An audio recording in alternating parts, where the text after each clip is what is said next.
All right, good afternoon again from Silicon Valley. This is Marco Marinucci from Mindley Bridge. Today, we're moving to Latin America, and we have the pleasure to have with us Javier Suarez, Presidente de Seguros Bolivar. Hi, Javier. Hi, Marco. It's a pleasure to be here. Thank you for inviting me. It's a pleasure, and you are actually thinking you might be actually the first Mind the Chat that is happening from Latin America, the first of a long series to come, so welcome. Oh, thank you. Thank you. That's wonderful. I'm excited to be representing the region and showing what we're doing on innovation. That's very exciting. Thank you. And so much so as you also were one of the winning companies of the Corporate Startup Stars prizes that we have been organizing with the International Chamber of Commerce. Here's your badge. So you are definitely in the top companies around the world that have been pushing for best practices on open innovation. So congratulations again on that prize. Thank you, Marco. We feel very honored. I think it's for us, it's very meaningful to have this type of recognition, this award that represents the effort many years that our organization has been working towards becoming an innovative organization. So it's a real honor for us to get this award, and we appreciate it very much. And even more so, you're also the recipient of one of the other prizes that is as part of the Meet Cups, as is one of your the companies, one of your companies from the group Davivienda. So yet one more under your belt. Yeah. It's Davivienda, which is a financial services conglomerate. It's a bank with other subsidiaries. So it's also an honor to be actually recognized twice this year. Very good. Off to a great start. All right, Javier, let's talk about your company, your group, because it's kind of I think it might require a few minutes just to present it in all the activities that you guys are doing with the different companies that are part of the group. So why don't you give us kind of a high-level description of all the activities that as a Grupo Bolivar you run, and then maybe we can go a little deeper in some subset of those. All right. Yeah, great, Marco. Well, Grupo Bolivar is an organization that's been around for 80 years. So it's we're not new in the market, but somehow, even though we've been around for a long time, we feel that we have a young spirit. We have a young spirit in terms of reinventing ourselves over the years. And over all those years, we started in 1939 as an insurance company, as a life insurance company. But then over the years, we evolved into a conglomerate that has businesses on insurance, on the banking and financial services side, which is our second leg.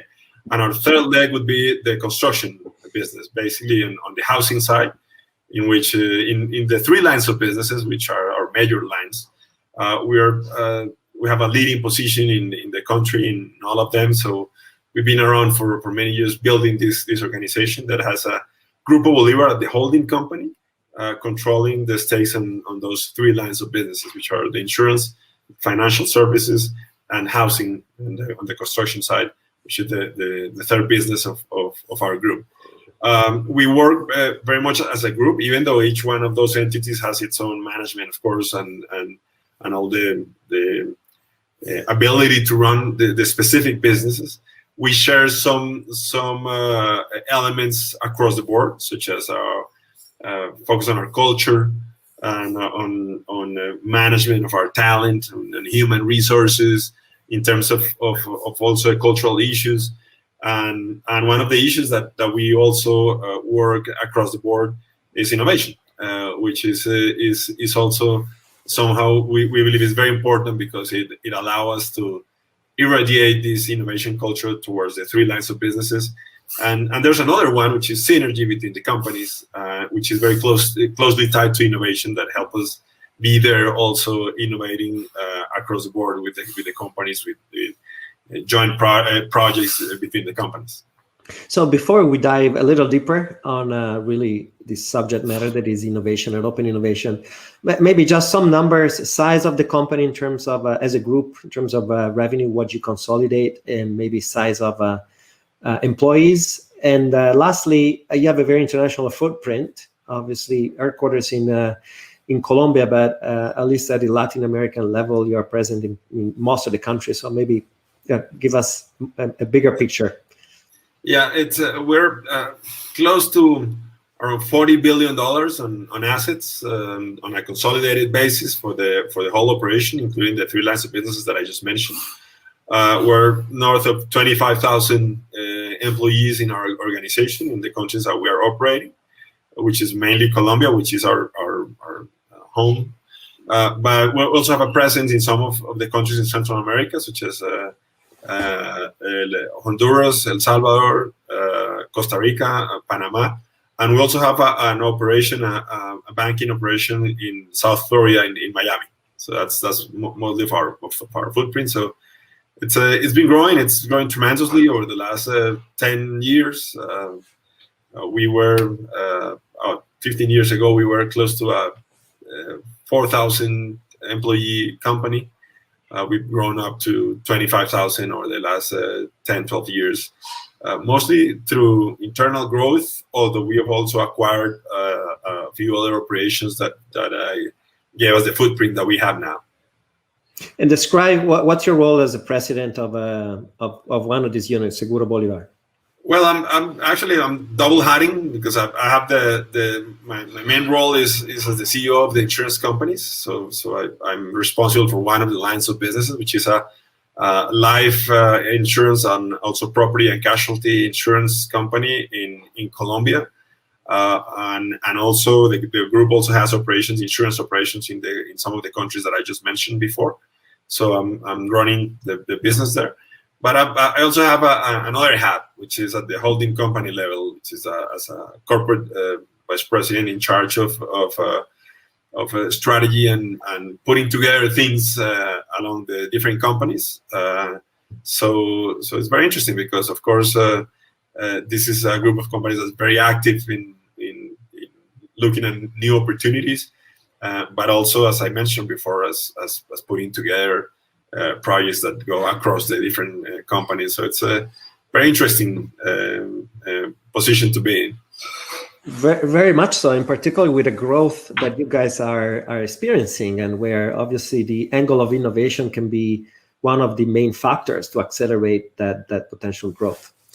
All right, so let's dig a little deeper into your organization when it comes to innovation and coordination of all the activities. That I think one of the main topics of the day is how are you able to coordinate within the group holding and your position, activities that are kind of spread out both in geographies, but also in particular in different entities overall. So give us a sense of how you're structured within the holding and the separate units in terms of reporting structure, and then maybe we can start dissecting the different areas of open innovation. Okay. So each one of the 3 lines of businesses has its own structure. Of course, the banking insurance company and the construction company have their structure with the management and the specific management for each one of the businesses. And for some of the mentions that I meant, some of the functions that I mentioned before, in terms of across the board functions, there are some units that sit at the holding company level.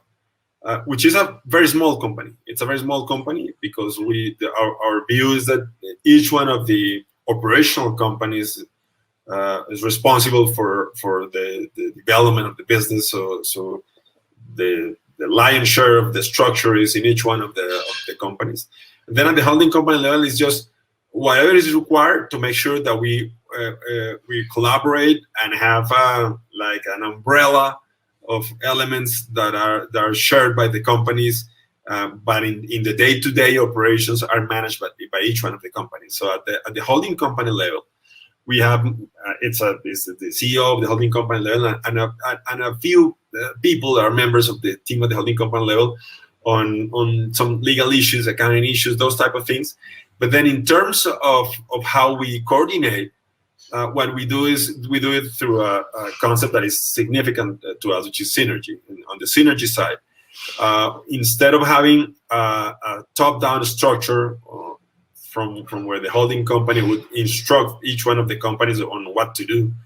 What we do is that we converge at the holding company level through several committees. For example, on the human resources side, we would have the CEOs of the lines of businesses along the CEO of the holding company, with the HR leaders of each one of the units, and we get together and we work in terms of the cultural topics that we want to address along the different along all the companies, and we structure our framework in terms of principle, values, higher purpose. Those type of elements that are very important to our framework are constructed as a team, in which we from each one of the operational companies, we come together at the holding company level to have these definitions in place. That has the benefit of being something that it's constructed as a team. It's not a mandate that comes from the top. It's something that we all share, and we've been all part of this construction. So I think it's stronger in terms of the commitment that we all have to make these things happen. In terms of innovation, for example, that's probably one of the exceptions, in which we have on the innovation side, we have a unit that it's part of the holding company level. The members of that team, of the innovation team, these are people that are working for each one of the companies. There are people from the insurance company, from the banking, from the construction company, that are actually this team that innovates. That it's a team that is not a team specifically for each one of the units, but is a team that is shared by all the group.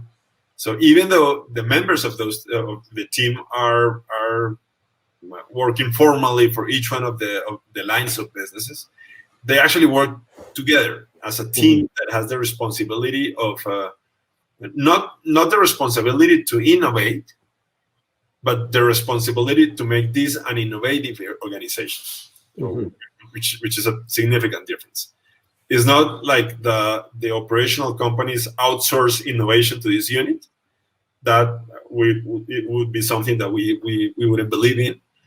It's actually the opposite. It's a unit that has the main challenge of this unit is to make sure that we all innovate, and we all know how to do it, and we all have the inspiration to do it, and the knowledge, as well as the structure to be able to innovate. So it's something that comes from the top, and has all the support from the CEO of the holding company, and actually from the top management of the companies across the board.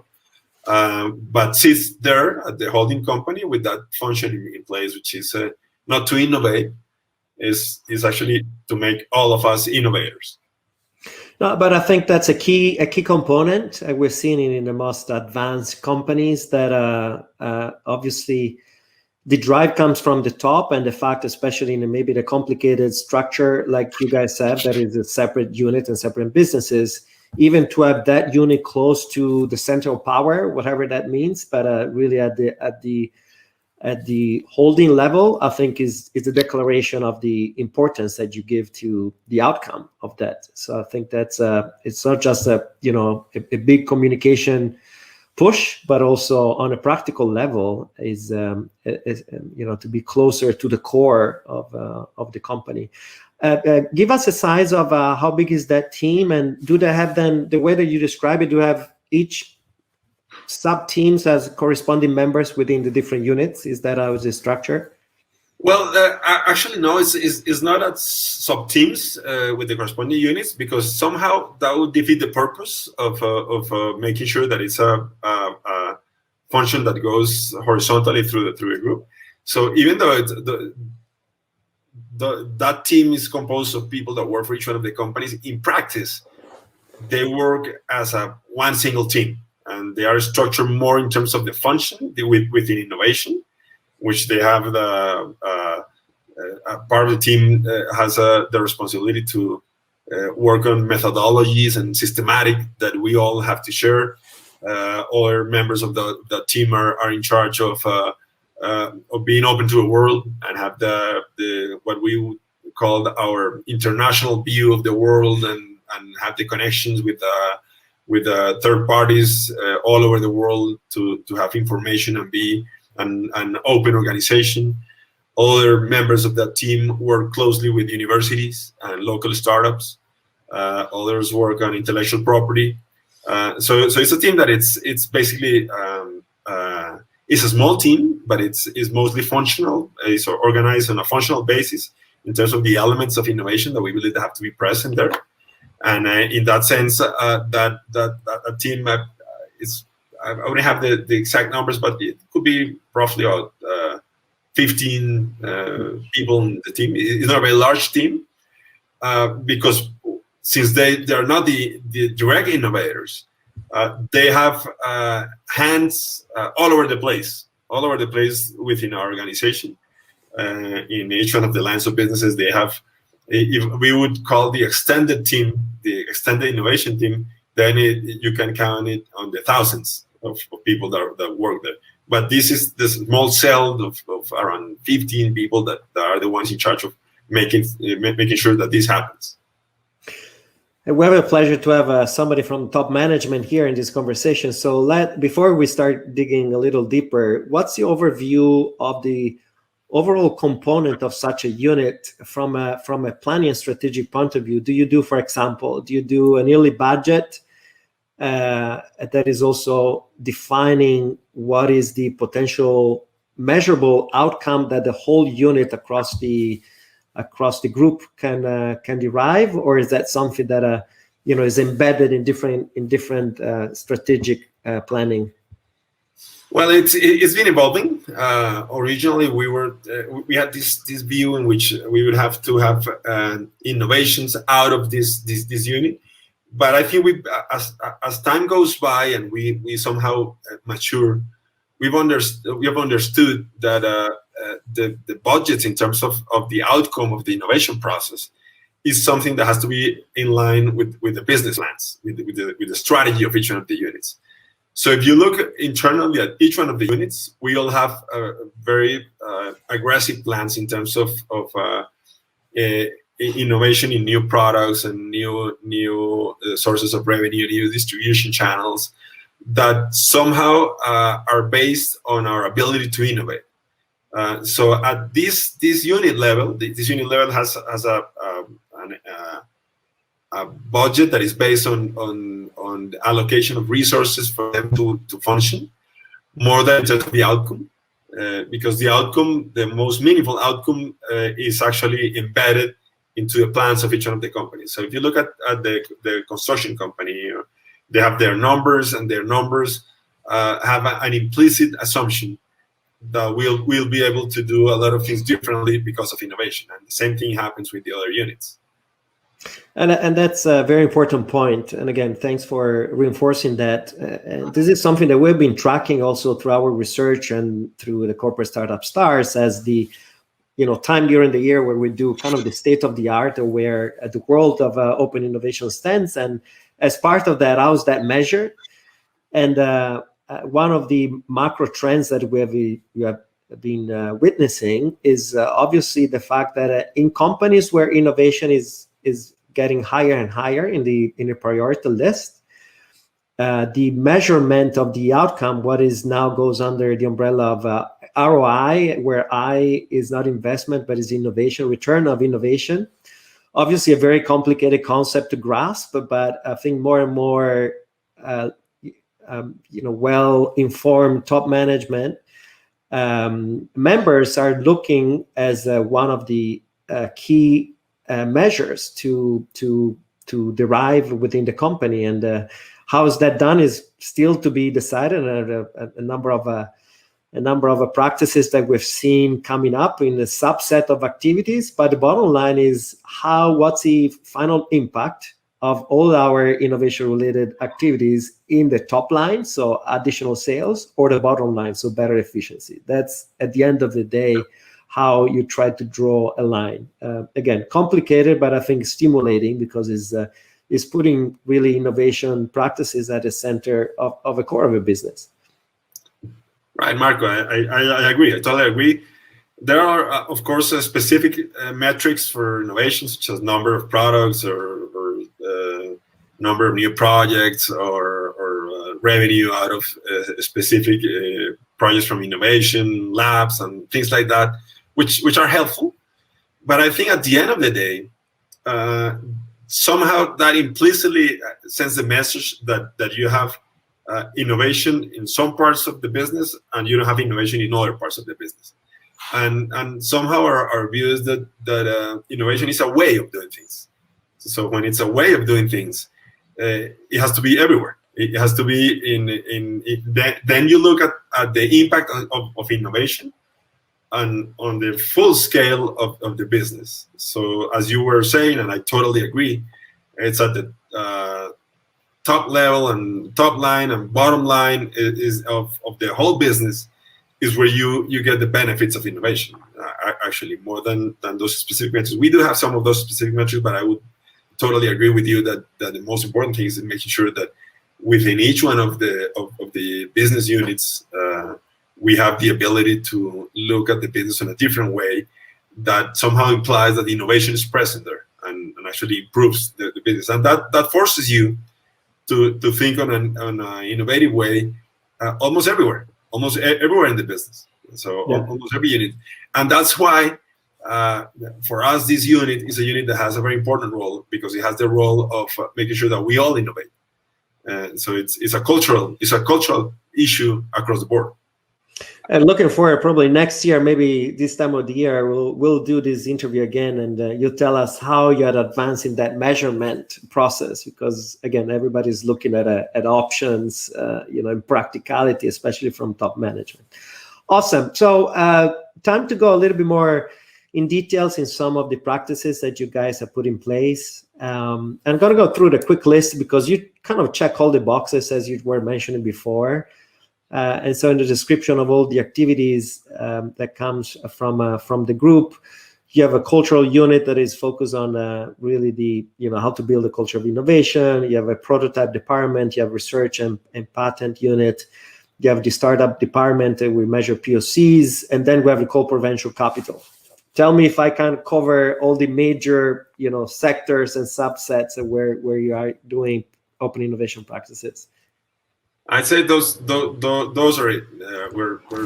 I guess it's a good summary of all the angles that we covered through innovation. I say probably one more that is somehow implied within the culture, which is internal innovation. It's our ability to make sure that everyone in the organization is innovating, and that can be done through cultural issues.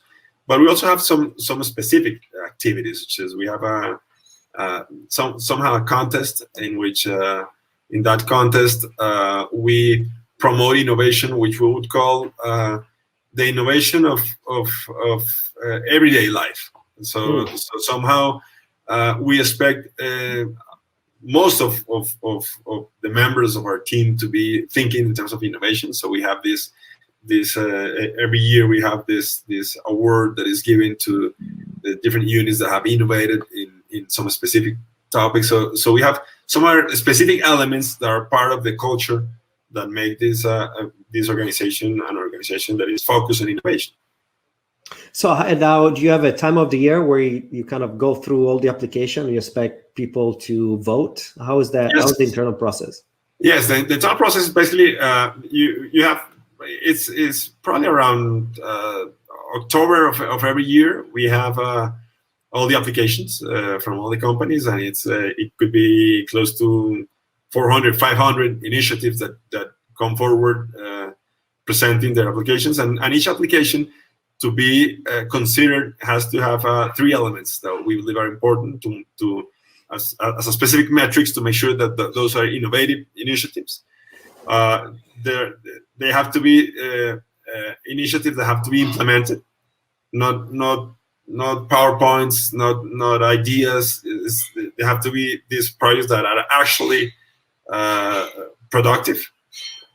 They have to break a paradigm somehow. it has to be a different way of doing things, and they have to have impact in terms of what you were mentioning before, the top line, the bottom line, customer service, satisfaction indexes, whatever metric is relevant to make sure that it has impact. So once those three hurdles are met, these initiatives can be brought forward internally within each one of the three units of the group, and then once that's done, we internally, each one of the companies reviews their own applications, and we narrow it down to close to around 100 initiatives, and then we put them together as a group.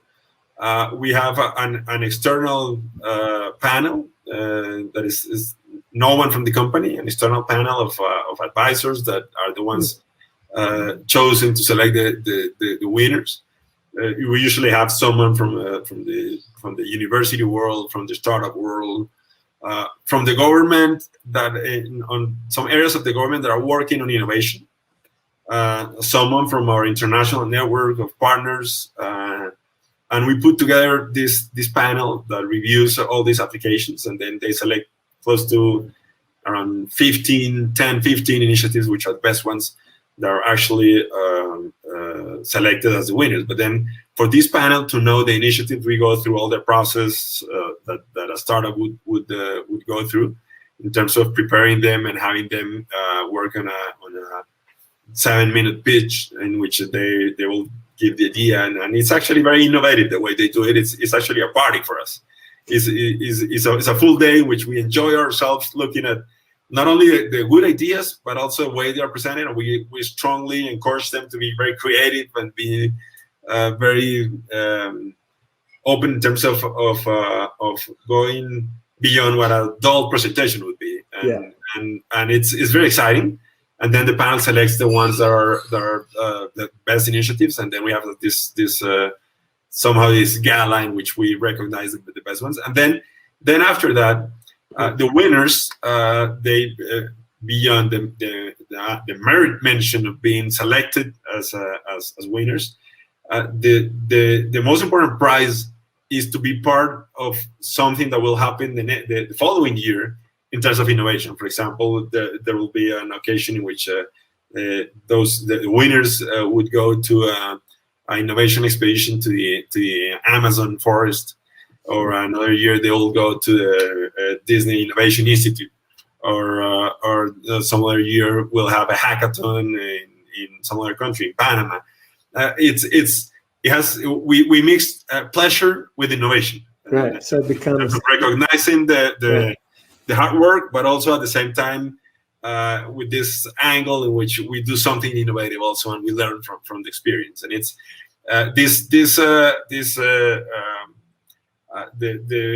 the journey in which they will all have these pitches is something that is streamed to all the 25,000 people that are part of the organization. So it's an open stream. So we foster innovation through example, through selecting the best practices and sharing the best practices with all the organization. And that also has the impact of course, encouraging people to be working for the next season. So it's exciting, and it's a lot of fun also, which we believe is a key element in innovation also. That we enjoy it. I find it interesting, the fact that the panel of judges is 100% external. So typically these internal prices stays internal. Instead, in your case, you actually really wanted to, have outsiders to chime in that have no real internal interest in what is the outcome of that celebration of innovative culture. So Javier, for interest of time, here's what I suggest to do. Why don't you give us an example in each of those initiatives, or something that actually became something that important or of interest. So I assume this prize that you're talking about is part of your cultural of innovation. As an example, is pretty clear. Maybe give us an example of some of the winners of this competition, just to get a sense of how out of the box this process has been? Well, just to give an example, a few years ago we had this idea of moving from the traditional banking operation that we have on the commercial and retail and personal banking through an e-wallet. And an e-wallet that would be a wallet, an electronic wallet in your cell phone, and you could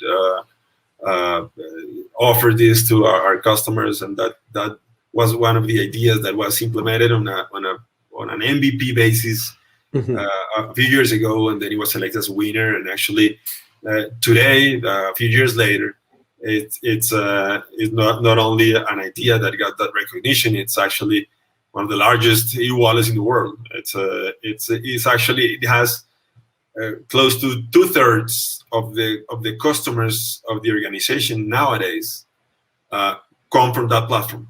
Wow! It's actually larger than the existing business that we had before it. So that's premier example of what we've been doing in that sense. Some other years we have, for example, one of the initiatives that was recognized a few years ago was the inclusion of a in the keyboard of your cell phone of a key that it's opens the e-wallet, and that's actually something that we implemented in partnership with an Israeli startup.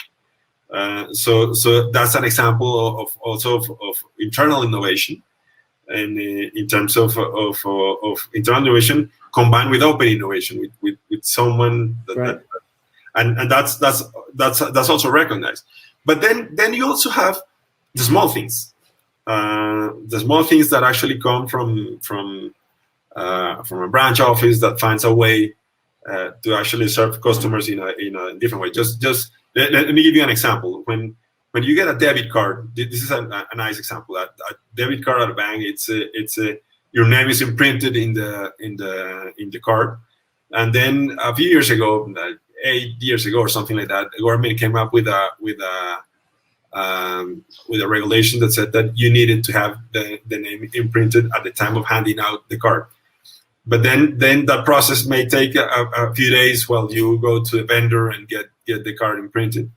And somehow something as simple as redesigning the card with just a blank slot and having a Sharpie and write the name of the customer in the card gave us the opportunity to hand the card right away to the customer and instantly.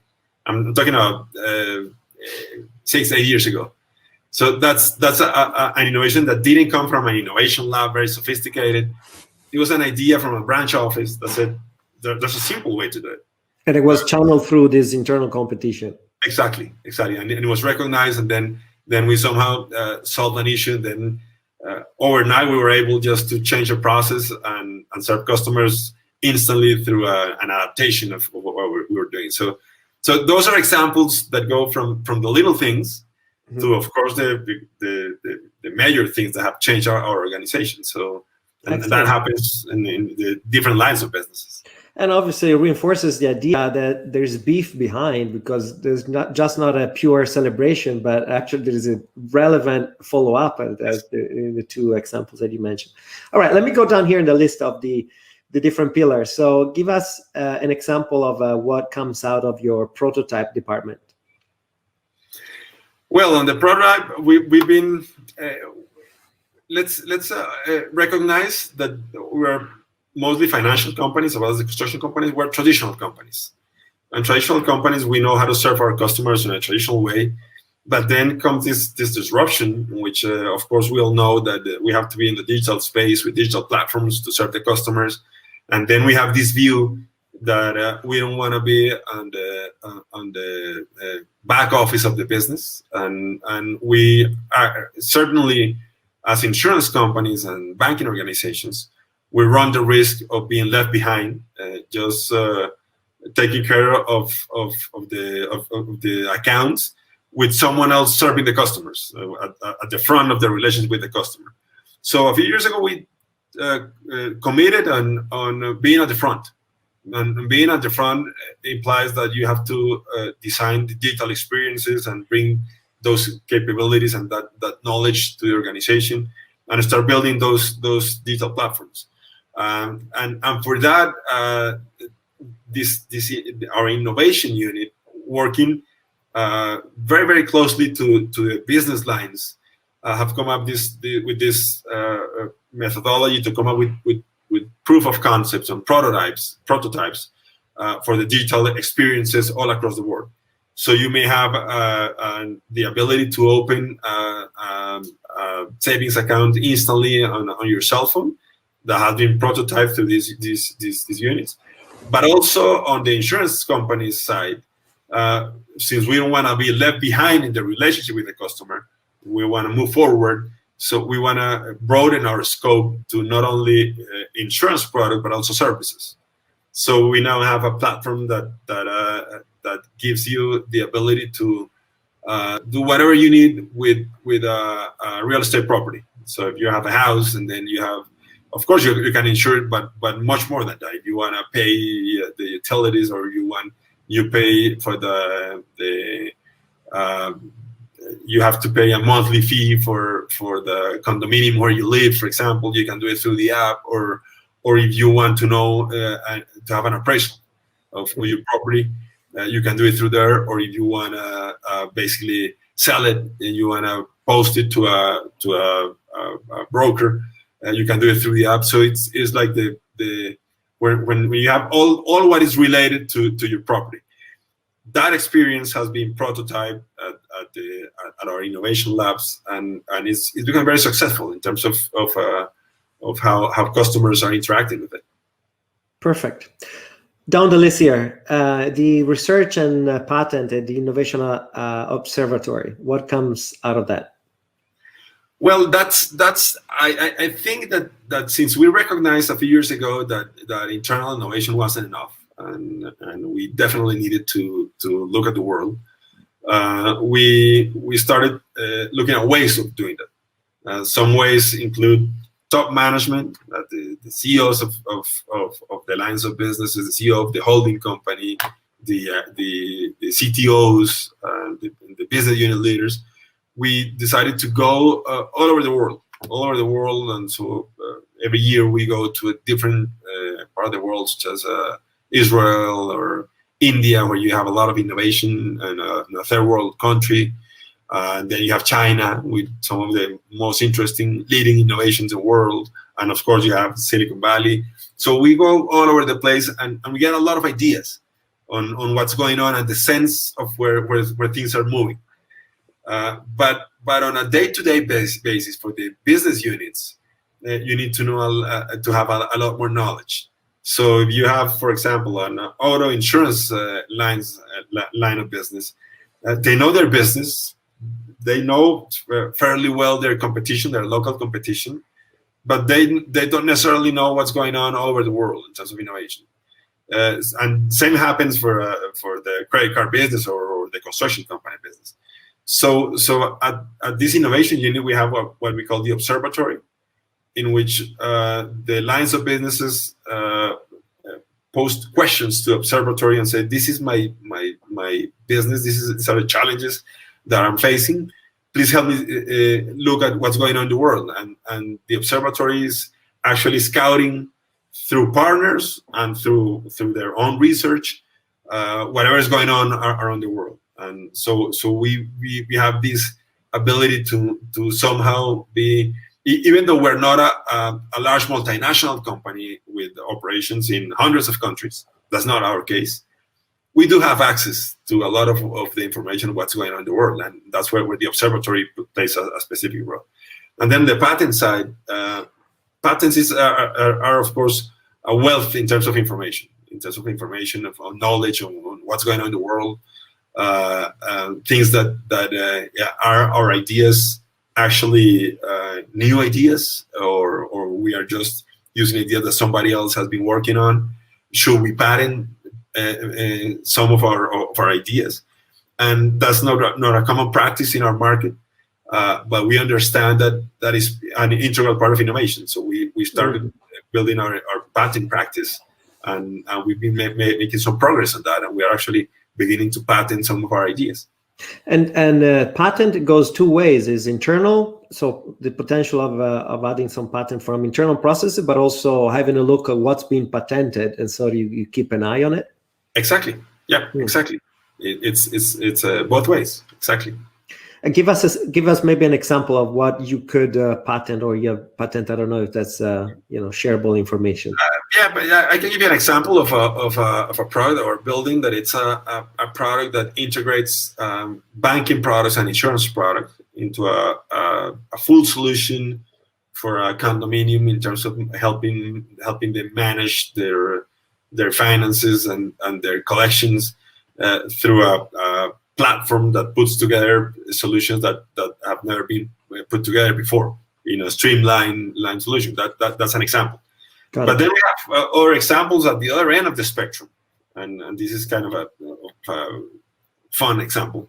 On the insurance company side, we have our health insurance business with our doctors, with our medical doctors that go all over the place, taking care of our clients.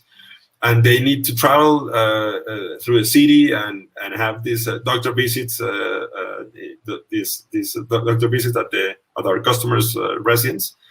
And we built with a university team, with students from a university, built a prototype of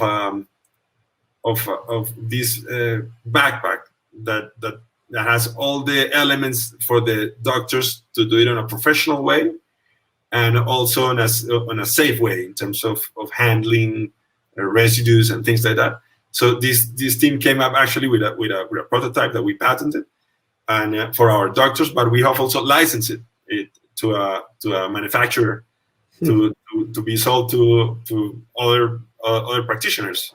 So fascinating. So that was started a prototype and then went into the research and patent office, and so that excellent. So we see also how the integration of the different areas work together. Very good. Last two areas. So startup department, that's I think pretty self-explanatory. That's where you do integration and POCs. Do you want to give us one example of something that scaled? One is what we did with this Israeli company, that it's a key, that it's on the keyboard, and then you actually, if you are chatting in any social network and then you want to transfer money to a friend, you don't have to go out of the session and look for the financial, for the e-wallet app. You just can do it just while you're texting. You just press a key and then you have this ability. This Israeli startup, we worked together with them and we've integrated them into our solution. But then we also have some of the startups that we've been also working are on the payments space. Startups that we've been working together to make sure that we have what they call the order ahead, in which you can order coffee and then pay it from the app and then get the coffee. Is something that we integrated to one of the services that we provide to our customers, and that came through working with a startup. So on the startup side, we have one of the most interesting areas is bringing local startups. We have some global startups like the ones that I mentioned before, but also with local startups on how to get to grocery stores, for example. And they are in the business of having networks that get services to grocery stores, to mom and pops, and we integrate with them all the financial services. So those type of integrations are ideas that we've been working on and are actually live now. Very good. Last but not least, on the financial activities, so the corporate venture capital, give us a sense maybe just of a little bit of the history of that, if it's an evergreen fund or the size, or what is the focus of the also internal KPIs, and then maybe just one example of one of investments that you want to single out. Well, we've also a few years ago, around 5-6 years ago, we at the holding company level decided that we should put some capital, allocate some capital into innovation beyond what I just mentioned before. also making sure that we were supporting the local ecosystem, but at the same time looking for startups that would bring profitability, that are profitable investments, or have the prospect of being profitable, but also have some kind of a strategic angle. And by strategic angle, I mean the startup provides a service to the customers that somehow would enhance our value offer, or the startup could be combined with one of our products to serve a new segment of the market, things like that. And with that in mind, we started looking for the opportunities to be part of the ecosystem. Today, we have a portfolio of more than around 12 startups in which we have invested. It's the current value of the portfolio is greater than $100 million, and we've had startups on the payment space, on logistics, on marketplaces, on some of them on transportation, on different lines in which a financial services company and an insurance company would have the opportunity to be there. And some of the rationale behind it is we invest in them, we help them grow, but we also learn a lot about how a startup works, and we learn a lot. And from these companies, with these entrepreneurs that have the ability to scale rapidly, that we don't have that ability. So for the lessons that we've learned are very, very important for us, and we've incorporated some of the practices from them. Some of them have been hugely successful in their growth, and some of them are already present in several countries in Latin America with unicorn status valuation. So you got a unicorn already there. Yeah. We do have one. And there could be a few more along the road, but we already have one. And so definitely we're very happy that we made those investments.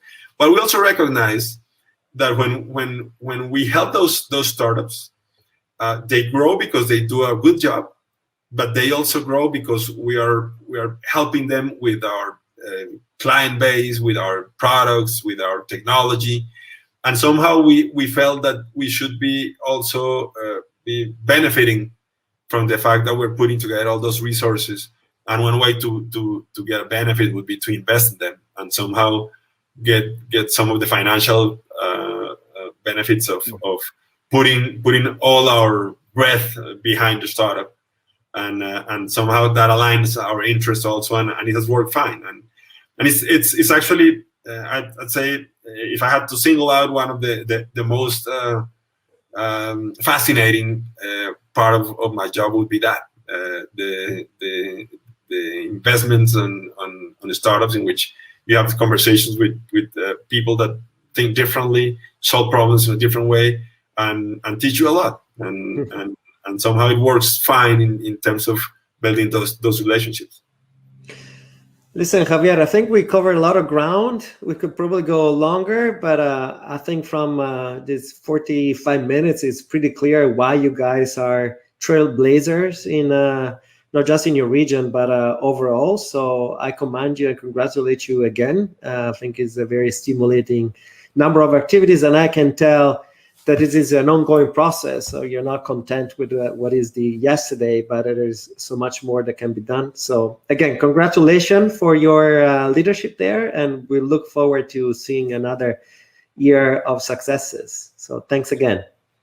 Marco, thank you very much for having me. It's a pleasure to share some of our experiences, and it's an honor to be here. Thank you very much. Thank you. Till next time. Okay, bye.